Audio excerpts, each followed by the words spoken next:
welcome back to Embers and Ash. My name's Ashley, if you didn't know, and today I want to talk to you guys about home essentials, or specifically home essentials that you don't need. So being a minimalist, I'm always trying to question the social norm of home items and see if I can actually live without those items that people say are essentials, and I want to share with you my findings. So the first home unessential is a spare set of bed sheets. Now, my sister is trying to convince me to get a second pair of bed sheets because I do have a baby on the way and there's a chance that my water could break in the middle of the night, and when am I going to have time to wash the sheets between going into labor, going to the hospital, and getting home?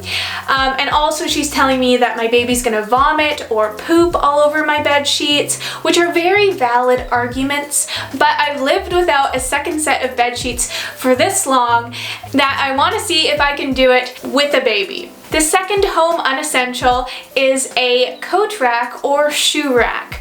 So the way our home is set up is kind of weird. Our front door is like a back door, like we enter from the back of the house through our patio, and so we don't really have an entryway in our house, which is a little annoying, but we've gotten used to it. And so we've had to just figure out how to not have a coat rack or a shoe rack. Basically, we just put everything in the closet, which is kind of how you should be doing it anyways. It's nicer having those things tucked away in a closet rather than out in the open where, you know coat racks, they always get overfilled and they don't look very nice. So yeah, that's an unessential for me. The third item is a rice cooker. I know so many people who swear by rice cookers, and sure, I get it. They make rice for you, but you know what else makes rice for you? A pot with water in it. And I feel like it's just as easy. I don't know. Living without a rice cooker has made me not want a rice cooker. The fourth non-essential is a catch-all basket. I know a lot of people will either have a woven basket or a little filing system where they put the mail that comes in, knickknacks, stuff they just want to hold on to temporarily.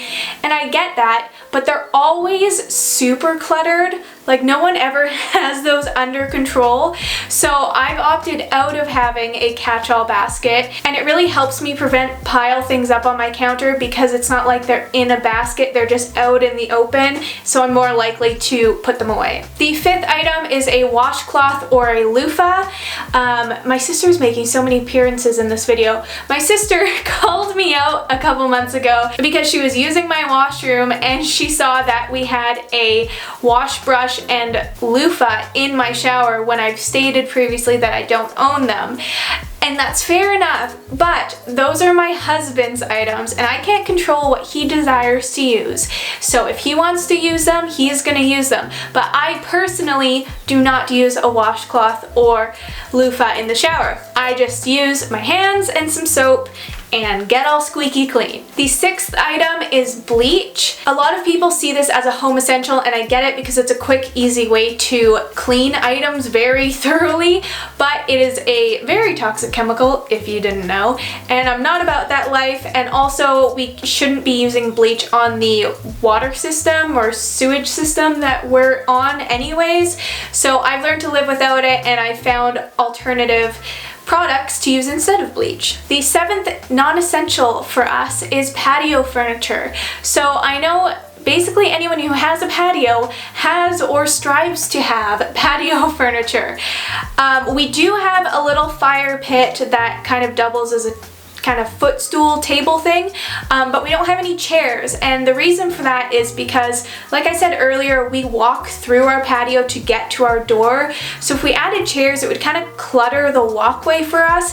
And also we have camping chairs that we keep in the house that work just great for when we want to hang out on the patio, and it's really quick and easy to take them out and bring them back in. The eighth item is plastic wrap. I am very against plastic wrap because because, you know, it's a single-use plastic, and also there's so many other alternatives like reusable cloth bags, reusable containers, beeswax wraps. At first it might seem like a hard adjustment to get away from plastic wrap, but once you figure out your rhythm and find your alternatives, I don't miss it at all anymore. The 9th non-essential is a coffee maker.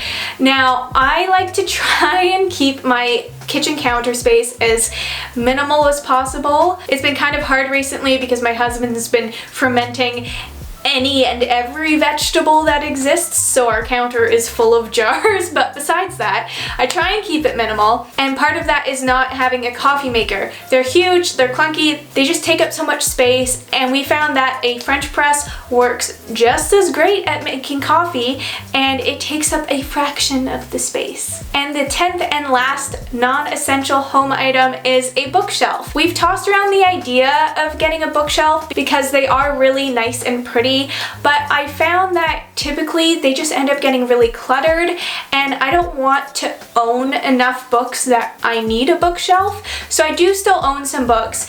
I'm pretty sure they're all non-fiction, stuff that I want to really go back to and look back on, but any like fiction books I typically don't hold on to. My husband has his collection of fiction books and he keeps them just in his bedside table, and they're tucked out of the way and he just pulls them out as he needs them. So yeah, those are all the non-essentials for your home that you may not have thought of before. Hopefully this has inspired you to second guess the items that you think you need but you don't really. If you like this video, you may like my video where I talk about the items that I won't declutter from my home. Thank you guys so much for watching. I hope that you really enjoyed this one, and I'll catch you in the next one.